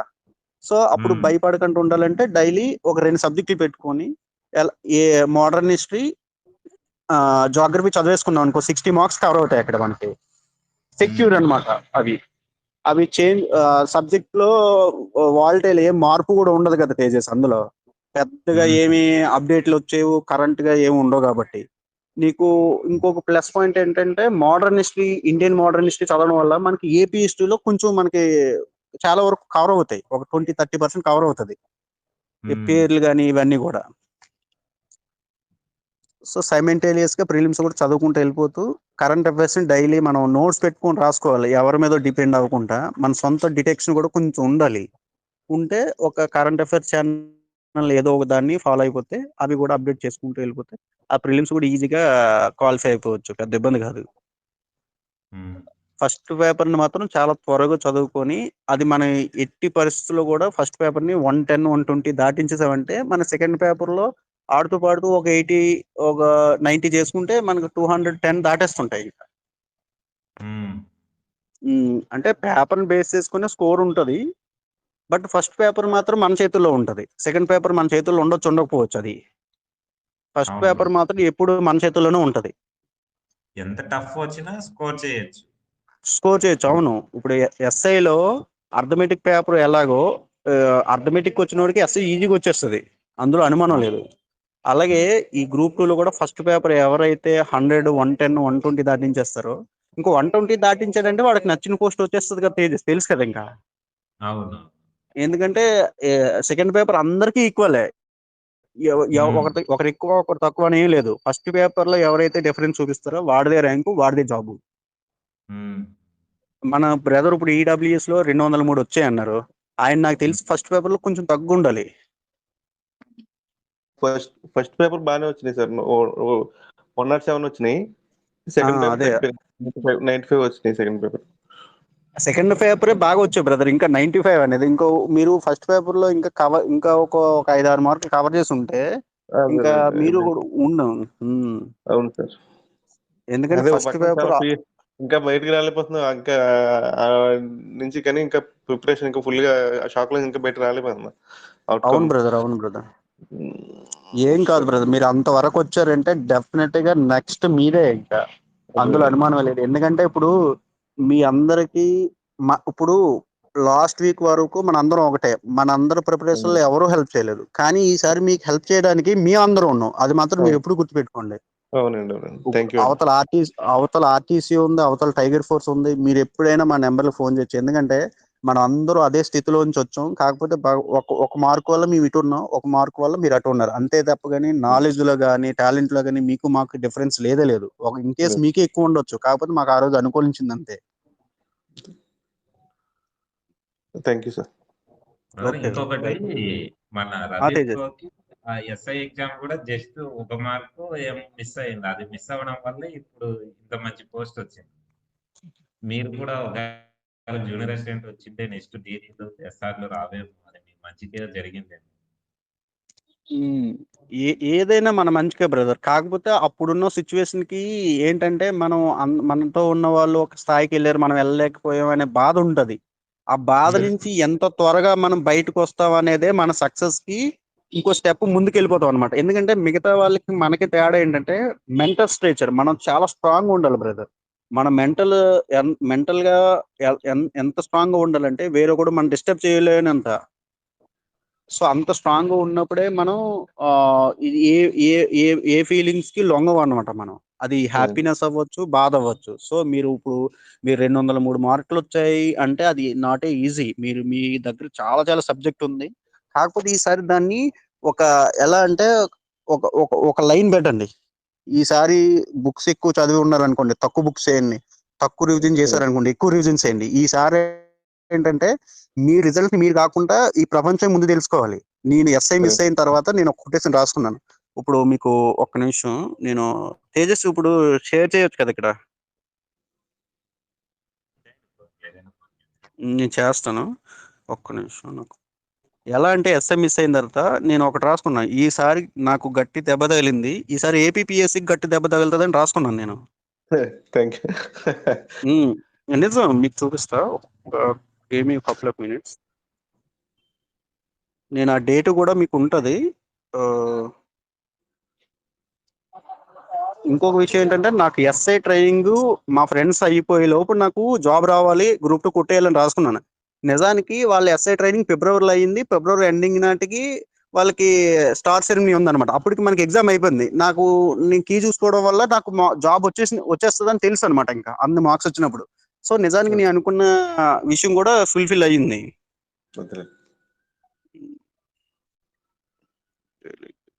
థ్యాంక్ యూ అండి. Okay brother. ఇదిగో నేను షేర్ చేసాను చూడండి. కొంచెం స్లో ఉంది నెట్వర్క్.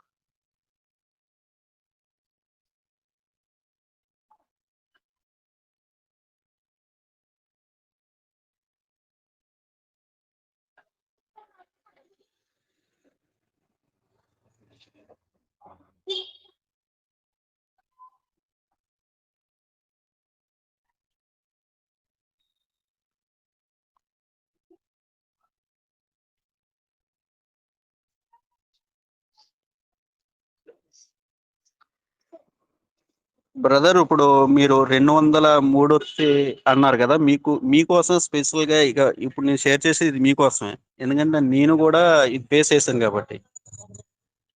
ఇది స్పెసిఫిక్ గా మీకోసమే. ఇది ఇప్పుడు నేను షేర్ చేసి చూడండి. ఒక రోజు వస్తుంది బ్రదర్ మనకు ఖచ్చితంగా. ఏంటంటే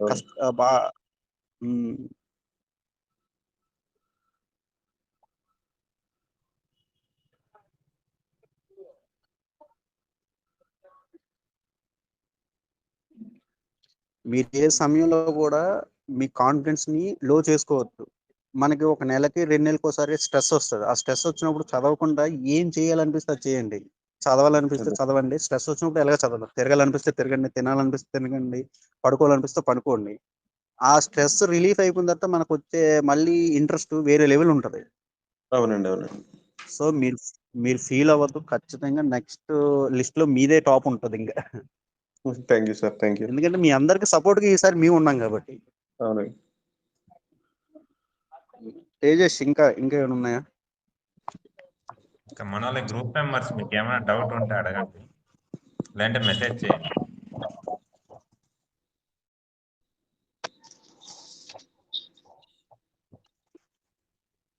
శేఖర్ ఎలా జరుగుతుంది ప్రిపరేషన్?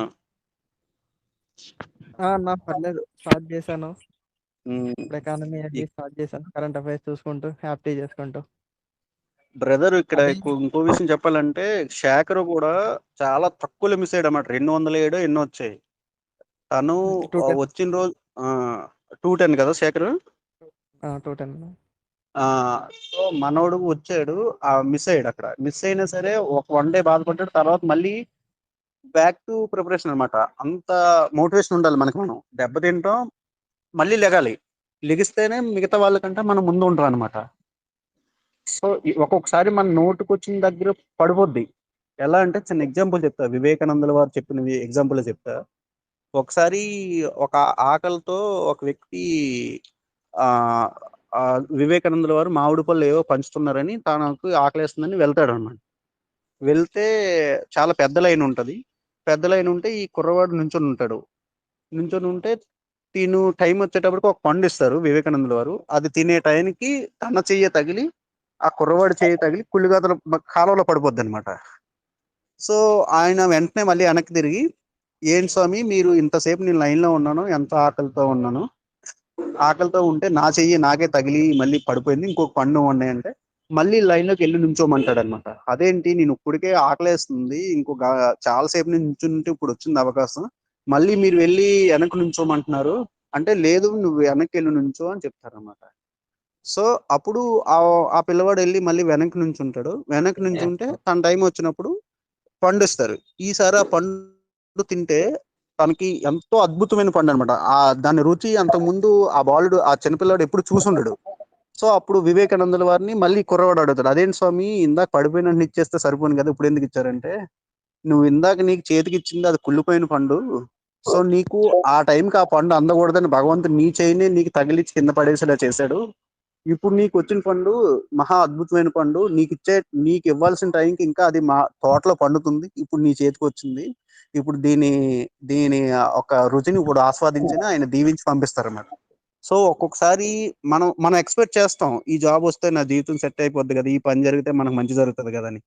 కానీ మనం అనుకుంటున్నాం ఇది జరిగితే మనకు మంచి జరుగుతుంది. భగవంతుడు తెలుసు ఇది కాదు, ఇంతకన్నా పెద్దది నీకు రావాలి, దానికోసం నేను వెయిట్ చేపిస్తున్నాను, అందాక వెయిట్ చేయని ఆయన అనుకుంటున్నాడు.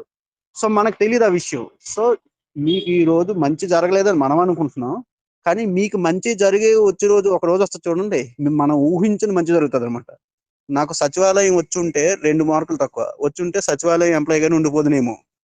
తర్వాత గూడ్స్ గార్డ్ 0.25 మార్క్స్ తో మిస్ అయింది. అప్పుడు వచ్చుంటే గూడ్స్ గార్డ్ ఎంప్లాయ్ గానీ ఉండిపోదునేమో. ఎస్ఐ వస్తే ఎస్ఐ గానీ ఉండిపోదునేమో. ఈ రోజు ఒక గెజిటెడ్ ఆఫీసర్ గా నిన్న మొన్నటి వరకు ఆర్థిక సంఘం గురించి చదువుకున్నా. ఇప్పుడు ఆర్థిక సంఘ నిధులు ఒక మండలంలో నేనే ఇంప్లిమెంట్ చేయాలి. నిన్న మొన్నటి వరకు సిమెంట్ రోడ్లు కాలువల గురించి మాట్లాడుకున్నా. ఒక మండల పరిధిలో వాటిని డెవలప్మెంట్ యాక్టివిటీస్ అన్ని నా పేరు మీద జరగాలి. నిన్న మొన్నటి వరకు రాష్ట్రంలో ఎన్ని పెన్షన్లు ఇస్తున్నారు, ఎవరికి ఎంత వస్తుంది, విడోలకి ఎంత ఇస్తున్నారు, వికలాంగులకి ఎంత ఇస్తున్నారు, కిడ్నీ పేషెంట్కి ఎంత ఇస్తున్నారు అని చదువుకున్న వాళ్ళని, నా మండల పరిధిలో ఎంతమందికి పెన్షన్లు వస్తున్నాయి, ఎవరెవరికి ఇవ్వాలి అనేది ఈసారి నా పేరు మీద జరుగుతుంది. అంటే మన స్థాయిని ఎలా మార్చేశాడు భగవంతుడు. మన ఓన్లీ మన పేరు మన సర్కిల్లో తెలిసిన స్థాయి నుంచి ఒక రాష్ట్రంలో ఒక గెజిటెడ్, అంటే మన తల్లిదండ్రుల పేరు కూడా గెజిటెడ్ లిస్ట్ లో ఎక్కుతాయి. ఈసారి అంత స్థాయికి తీసుకెళ్ళిపోయాడు. మనకు తెలీదు, భగవంతుడు ఆ స్థాయికి తీసుకెళ్లి కూర్చోబెట్టాలని ఆయన ప్లాన్ చేశాడు. మనం ఎక్కడో చిన్నది వస్తే సరిపోద్దని మనం అనుకుంటాం. సో ఆల్వేస్ భగవంతుడు మనకి మంచి చేయాలని చూస్తాడు. ఒక రోజు వస్తుంది, ఆ రోజు మీదే, ఇంకా భవిష్యత్తు అంతా మీదే అనమాట. దయచేసి ఎప్పుడు కూడా రాంగ్ డెసిషన్ తీసుకోవద్దు. కొంచెం ఓపికతో ఉండండి. రాబోయే నోటిఫికేషన్ లో ప్రతి రిజల్ట్ నోటిఫికేషన్ లో మీ పేరే ఉండాలని కూడా మనస్ఫూర్తిగా కోరుకుంటున్నాను.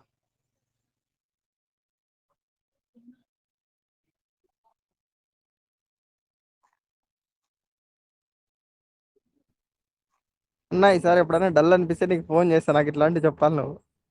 శేఖర్ నీకు ఆల్వేస్ వెల్కమ్, నీకు ఆల్రెడీ చెప్పాను కదబ్బా. అన్న రవి బ్రో కష్టాలు ఇలాంటివి ఎవరన్నా విన్నారంటే, మన కష్టాలు అతను ముందు చిన్న వయసు పోతాయి. అతను ఆ చిన్న వయసులోనే నాన్నని కోల్పోవడం, ప్రిపరేషన్ టైంలో ఆ డబ్బులు లేకుండా ఫ్రెండ్స్ సహాయంతో చదవడం, ఇలాంటివన్నీ విన్నామంటే మనం పడిన కష్టాలన్నీ చిన్నవి అనిపిస్తాయి. మనకి బ్రదర్ ఎక్సర్సైజ్ వచ్చిన వాళ్ళు మళ్ళీ గ్రూప్ 2 ప్రిపేర్ అవ్వాలా లేదని అడిగారు. ఇప్పుడు మనకి ఎక్కువ దూరం ప్రయాణించే శక్తి ఉన్నప్పుడు ఎక్కువ దూరం ప్రయాణించడానికే చూడాలి. ఎందుకంటే గమ్యం ఈజీ అయిపోద్ది కాబట్టి. సో ఎక్సర్సైజ్ వచ్చిన వాళ్ళు గ్రూప్ 1కి ఎందుకు ప్రిపేర్ అవ్వకూడదు బ్రదర్? ఇప్పుడు మెజారిటీ గ్రూప్ 2లో గెజిటేటెడ్ ర్యాంక్ కొట్టిన వాళ్ళు మళ్ళీ గ్రూప్ 1 కాంపిటేటర్లుగా తయారవుతున్నారు. అది కూడా మీరు గమనించాలి. ఇప్పుడు ఎవరైతే డీటెయిల్ గా వచ్చిన వాళ్ళు ఉన్నారో, ఇప్పుడు తేజేష్ ఉన్నాడు, సాయి ప్రతాప్ బ్రదర్ ఉన్నారు, అక్కడ ప్రసాద్ ఉన్నాడు, ఇంకో ప్రసాద్, వీళ్ళందరూ కూడా గ్రూప్ 1కి మళ్ళీ ప్రిపేర్ అవుతారు వాళ్ళు కొంచెం గ్యాప్ తీసుకొని.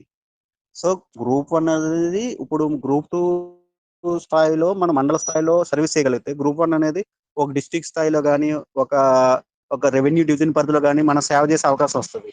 మన ర్యాంకు కూడా పెరుగుతుంది. సో గ్రూప్ 2 నుంచి ఒక గ్రూప్ 1 ర్యాంక్ అవడానికి ఒక 10 ఇయర్స్ పడితే 15 ఇయర్స్ కానీ డైరెక్ట్ గా గ్రూప్ 1 నుంచి మనం గ్రూప్ 1 రాస్తే మంచి స్థాయిలోకి వెళ్తాం కాబట్టి మనం గ్రూప్ 1 రాయడంలో ఎటువంటి తప్పు లేదు. ఒక ఎక్సైజ్ వస్తేనే కాదు బ్రదర్, గ్రూప్ 2లో ఏ జాబ్ వచ్చినా సరే గ్రూప్ 1 రాయాలి. మన దగ్గర స్టఫ్ ఉండి రాయగలిగే ఇంట్రెస్ట్ ఉంటే. సో ఎక్సైజెస్ వచ్చిన వాళ్ళు కాదు, ఏ జాబ్ వచ్చిన వాళ్ళైనా సరే గ్రూప్ 1 రాస్తే బెటర్. ఎందుకంటే గ్రూప్ 2కి గ్రూప్ 1కి పెద్ద డిఫరెన్స్ ఏమి ఉండదు. సబ్జెక్టులో ఎథిక్స్ పొలిటికల్ అడ్మినిస్ట్రేషన్ ఉండదు, ప్లస్ ఇంకొకటి రైటింగ్ ప్రాక్టీస్. ఈ 3 తప్ప గ్రూప్ 1కి గ్రూప్ 2 పెద్ద డిఫరెన్స్ ఏం లేదు ప్రిలిమ్స్ లో కానీ మెయిన్స్ సబ్జెక్ట్ లో కానీ. అంతే కదా తేజస్? అంతేను. మీరు ఆల్రెడీ ఒక మంచి పోస్ట్ లో సెలెక్ట్ అయ్యారు ఎక్సైజ్. ఇంకా గ్రూప్ 2ని వదిలేసి ఓన్లీ గ్రూప్ 1 మీద కాన్సన్ట్రేషన్ చేయండి.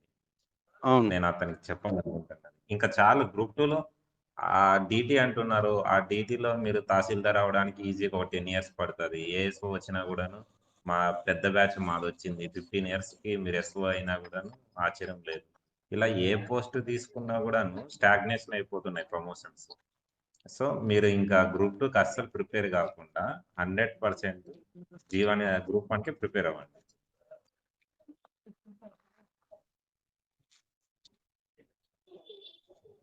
ఇంకా తేజస్ ఇంకా బ్రదర్, ఇంకా వీసీలో ఉన్నారు కదా, మీకు ఏ డౌట్ వచ్చినా కూడా అడగండి.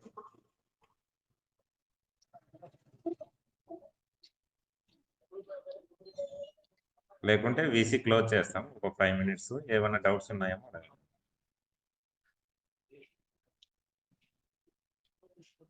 ఒకవేళ మీకు మాట్లాడేకి అనుకూలంగా లేకపోతే మెసేజ్ అన్నా చేయండి.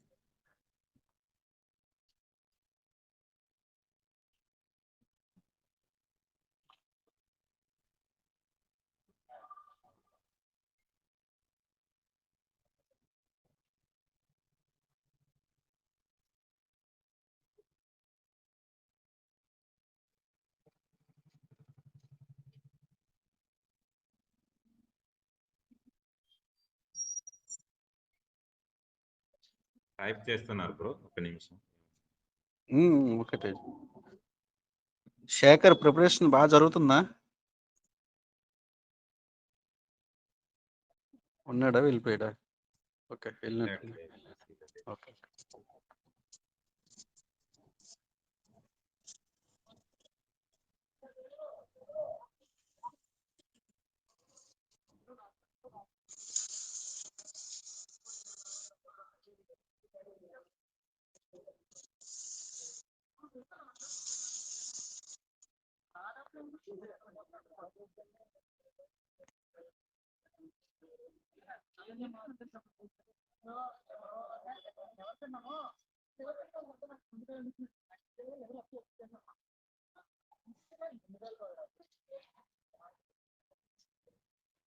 బ్రదర్ ఇప్పుడు మనకి సార్ ఒకసారి అడిగారు, తన ఏజ్ మెన్షన్ చేస్తూ నేను సక్సెస్ అవ్వగలనా అని.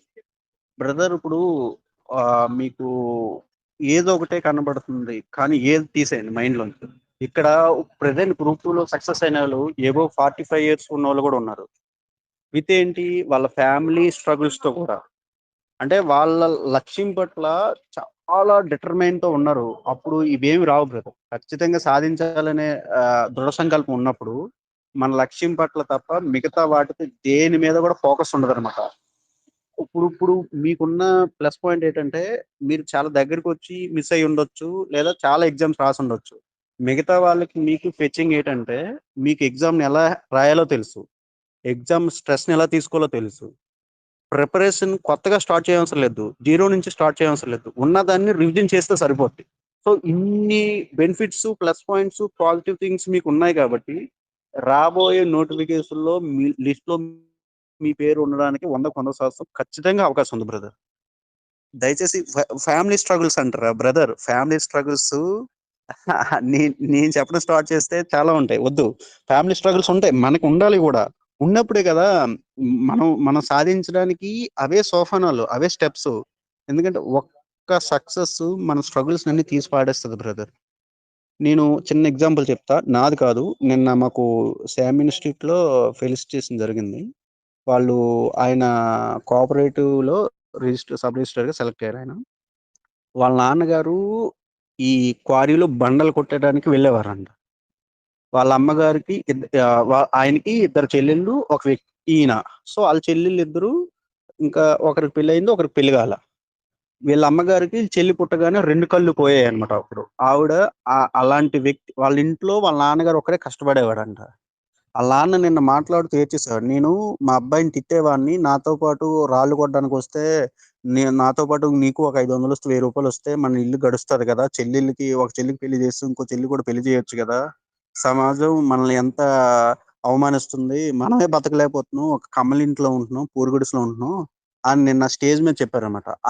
ఆయన చెప్పే స్టోరీ వింటే కళ్ళ నీళ్ళు, ఆయన ఏడ్చేసాడు, సభలో ఉన్న అందరూ ఏడ్చేశారు, ఇంకా వాళ్ళ ఫ్యామిలీ మొత్తం ఏడ్చుకుంటూనే ఉన్నారు, ఏడ్చుకుంటూనే మాట్లాడారు. స్ట్రగుల్స్ ఉన్నాయి కాబట్టి ఆ వ్యక్తి ఎవరైతే కోఆపరేటివ్ సబ్ రిజిస్టర్ గా ఎలక్ట్ అయ్యారో,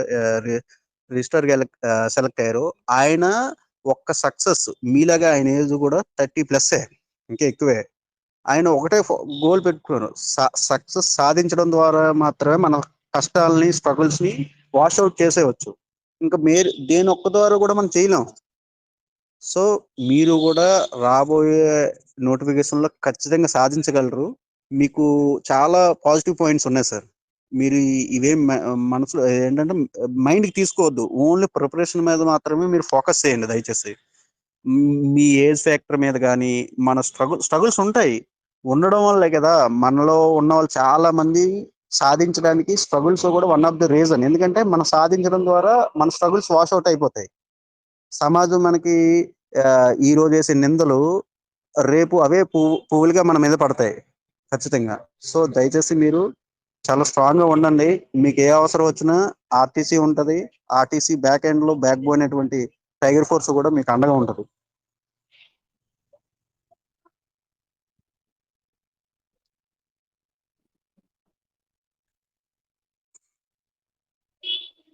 ఉంది చూడండి.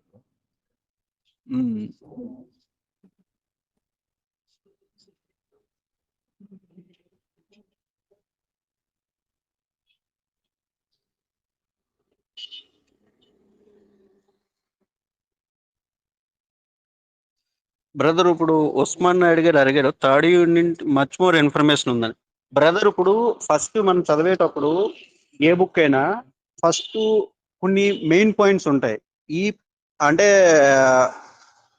నర్వ్ ఆఫ్ ది సిస్టమ్ అనమాట. దేనికైనా ఒక రూట్ ఉంటుంది, మెయిన్ రూట్. దాని నుంచే మిగతావి సబ్ రూట్స్ అనేవి డిరైవ్ అవుతాయి. ఆ మెయిన్ రూట్ ని ముందు మనం 1-2 రివిజన్ లో మెయిన్ పాయింట్స్ ఏవైతే ఉన్నాయో అవి చదువుకొని వెళ్ళిపోయి, వాటి మీద మనకు కమెంట్ వచ్చిన క్రమంలో 3-4 రివిజన్స్, ఇంకా తర్వాత రివిజన్స్ నుంచి దాని నుంచి డిరైవ్ అయిన పాయింట్స్ ఏవైతే ఉన్నాయో వాటిని చదువుకుంటూ వెళ్ళిపోవాలి. ఫస్ట్ అయితే ఏదైతే ఏదైతే ఒక యూనిట్ లో, ఒక లెసన్ లో మెయిన్ కాజ్ ఉందో దాని మీద ఫోకస్ చేసి, దాని మీద కమెంట్ వచ్చిన తర్వాత మిగతా వాటికి వెళ్ళాలన్నమాట. సో ఫస్ట్ టైమే ఒక లెసన్ లో ఉన్న అన్నిటి మీద ఫోకస్ చేయకూడదు.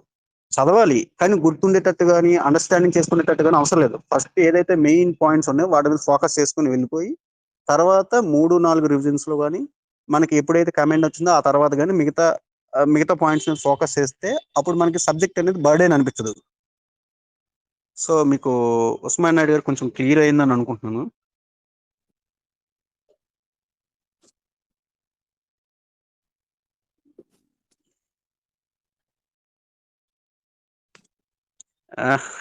బ్రో సాయి బ్రో, వెల్కమ్ అన్నా నమస్తే. గుడ్ ఏ ఈవినింగ్. నమస్తే ఏఎస్ఓ గారు జిఏడి. థ్యాంక్స్ అన్న. ఇది అంటే రికార్డ్ ఇప్పుడే జాయిన్ అవుతుంది అయ్యా, నేను చూడలేదు అంటే మిస్ అయ్యా యాక్చువల్లీ స్పీచ్. బ్రదర్. ఇది రికార్డ్ అవుతుంది, ప్లస్ యూట్యూబ్ లో అప్లోడ్ చేయబడుతుంది కాబట్టి మీరు చూసి మాట్లాడండి.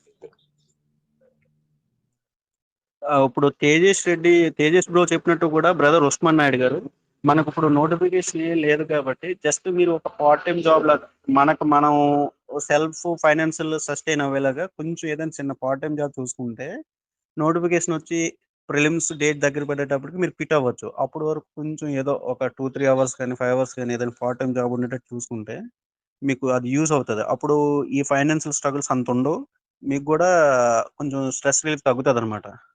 ఎందుకంటే మీరు ఆల్రెడీ చదివేసే ఉంటారు కాబట్టి సబ్జెక్ట్ని మీకు అంతగా ఇబ్బంది కలగదు, కొత్త వ్యక్తుల్లో కొత్తగా స్టార్ట్ చేసిన ఆస్పిరెంట్స్లో కాదు కాబట్టి.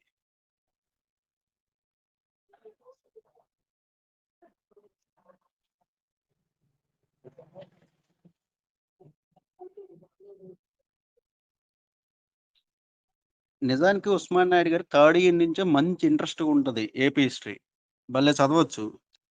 ఈ బాలకృష్ణ గారు ఏదో సినిమాలో ఉంటారు కదా, నరుక్కుంటూ పోతే ఊపి వస్తుందని, ఈ చదువుకుంటూ పోతే భలే ఊపి వస్తాయి. కొత్త కొత్త పాయింట్లు మన స్టేట్లో జరిగిన విషయాలు మనకు తెలిసి ఉండవు. భలే అక్కడి నుంచి ఇంత తతంగాలు జరిగాయా మనకి.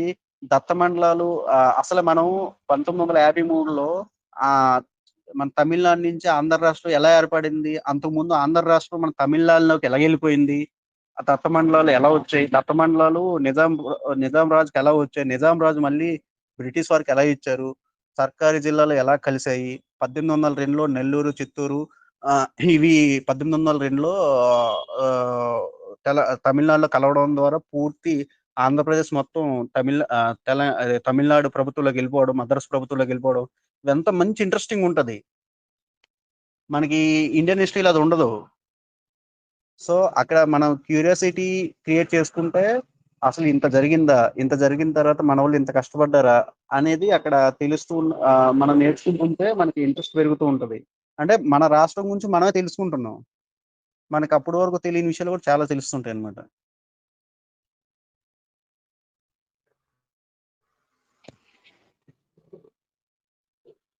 సో సికి గారు ఆన్లైన్ కోచింగ్ ఏది బెస్ట్ అని అడిగారు. నేనైతే ఏది సజెస్ట్ చేయను బ్రదర్, ఎందుకంటే నేను సొంతంగానే ప్రిపేర్ అయ్యాను. ఓన్లీ టెస్ట్ సిరీస్ మాత్రమే శామ్ ఇన్స్టిట్యూట్ లో నేను తీసుకున్నాను. సో మన తేజస్ బ్రో కానీ సాయి ప్రతాప్ బ్రదర్ కానీ ఎవరైనా చెప్తారు మీకు ఆన్లైన్.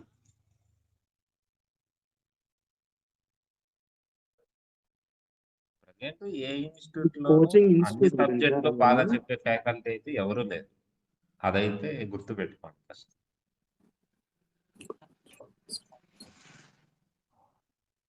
చెప్పు సాయి బ్రో, ఏదో మాట్లాడుతున్నారు. కోచింగ్ సెంటర్ అంటే ఇప్పుడు ఒక ఇన్స్టిట్యూట్ ఒక గ్రూప్ కోర్స్ లాంచ్ చేసినప్పుడు అందులో 2-3 సబ్జెక్టులు మంచిగా చెప్తారు, మిగతా వాళ్ళ కొంచెం ఆ సెకండ్ గ్రేడ్ ఫ్యాకల్టీతో చెప్పించడం జరుగుతుంది అనమాట.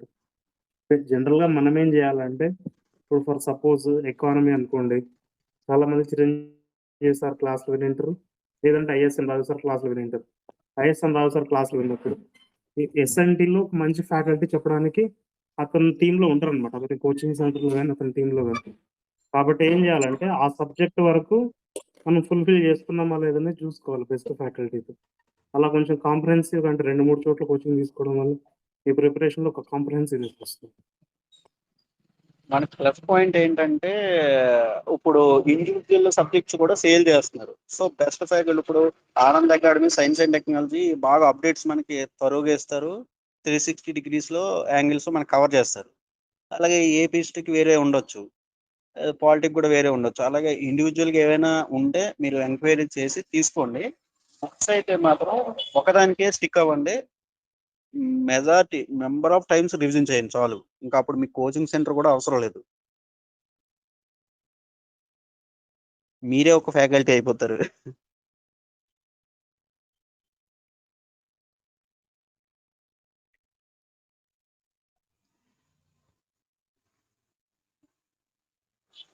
ఇంకా తేజస్ బ్రో, ఇంకా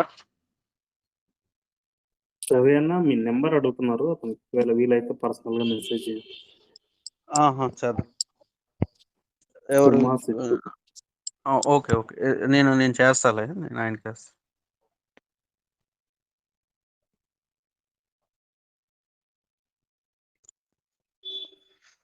ఆ, ఇంకా ఏమైనా డౌట్స్ ఉంటే అడగండి.